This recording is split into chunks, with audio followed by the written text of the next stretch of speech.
Hi, this is Dr. Dave. Welcome back to another video. In this video, I'm going to talk about the one skill that's maybe a better doctor, the one skill that they don't teach you in medical school, and it's not in any medical textbooks, and yet it makes a huge difference on whether you're a good doctor or a not so good doctor. And I know this because lots of patients, family members have come and told me this. I've gotten awards for it through the hospital because the family of the patient has donated money under my name to the hospital. In all, I think this is the one distinction that we have as physicians, and it really goes to show the amount of impact that we can have. And that one skill that I'm talking about is active listening. And yes, this is not a skill that we're necessarily taught. All through medical school, we're taught how to take histories, ask all the right questions so that we come up with the full spectrum of what's happened, create a really good differential, create a management plan, the pathophysiology, know what conditions are associated with what symptoms, know how to manage these symptoms. And we learn in medical school and residency how to manage symptoms really well, but we don't learn how to manage people. We don't know how to treat and care for human beings. And I think that's one thing that's really missing from medical school and the training, because it's all focused on actually just finding the treatment or doing the next investigation or putting the next medication and then just moving along. And in that process, we're really missing what it means to be a doctor. It's to care for the person in front of you.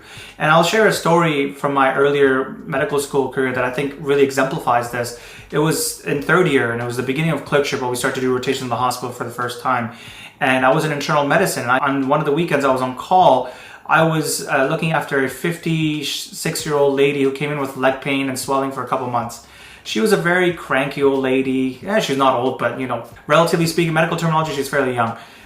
She came in with leg swelling for a couple days, and the son was there, and he's like, she's just getting more and more cranky. She doesn't really do much. She watches TV all day. She lies on a lazy boy, but her legs have gotten worse. So initially, I'm like, okay, we'll admit you to the hospital. We'll rule out a blood clot in the legs and go from there. And it's most likely nothing. It's probably just lack of ambulation, as commonly as you would expect. And so initially it was very difficult to get a history from her, even as a medical student, because she was very cranky. She said stuff like, doctors are quacks. I don't really like doctors. You guys just want to make money off of us.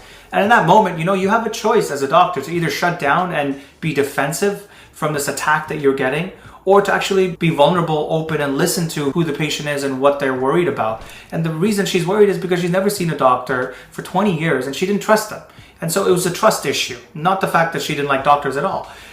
So it just came off in a different way. But in that moment, by actively listening, I was able to, I spent maybe an hour and a half in there with her that Friday evening on call. I did feel like we created a bond, where she started to trust me a little bit. I don't think she trusted me a lot, but she started to.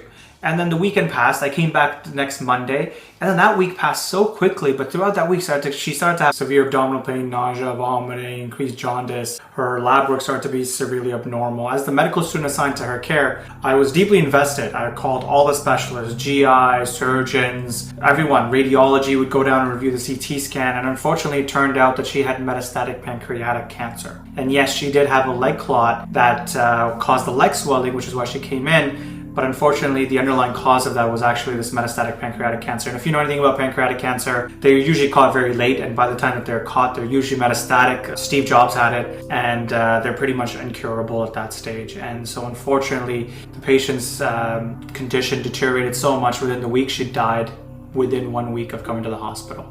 But throughout that week, I would go every day. I would spend time with her. I would spend 1 to 2 hours in the evening explaining to her what all the specialists said to her. She would still have the same demeanor, very rude and not open to talking to a lot of the docs that would come in, the oncologists, GI docs, gen surg, would like 3-4 different specialties would come in a day, and she would not talk to any of them. She would just say, yes, or just shake her head. And she would not really communicate back and forth or express how she felt. And I think her underlying distrust for the medical system was still pretty significant.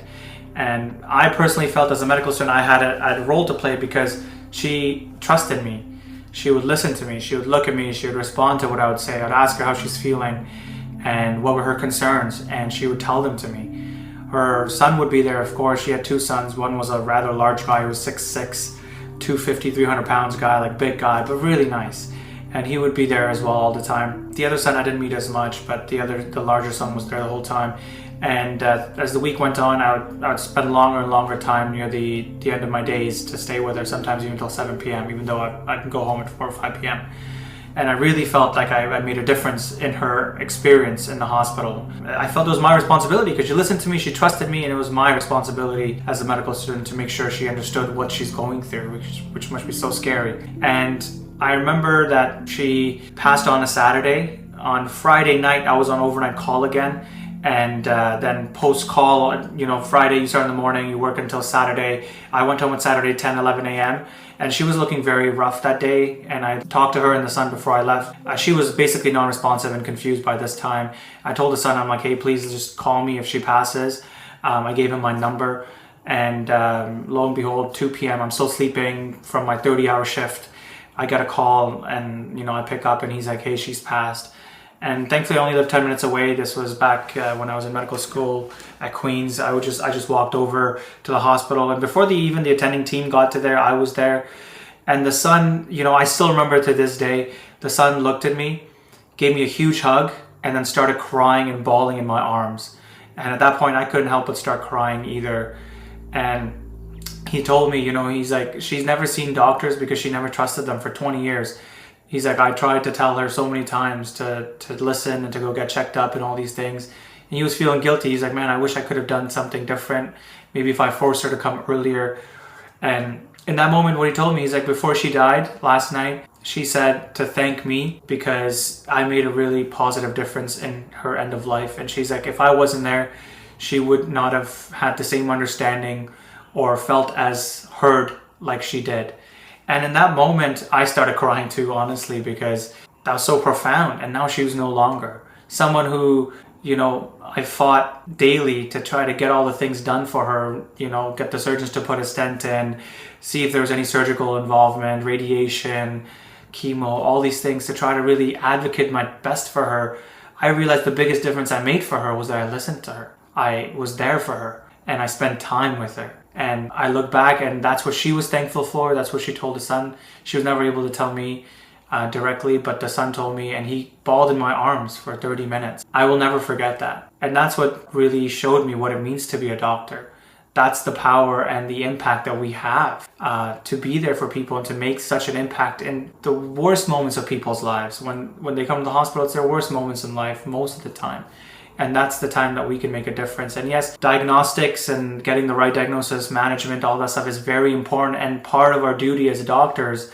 But now with the rising theme of AI, we'll see they're doing better at diagnosing, pattern recognition, doing the tests than we are. But this is really the strength of what it means and the core of what it means to be a doctor. Sometimes holding a patient's hand is much more valuable than giving them a detailed explanation of the epidemiology and the pathophysiology of cancer. It's just holding their hand and for the patients to feel heard, feel listened to, and that someone genuinely cares for them and is trying for them.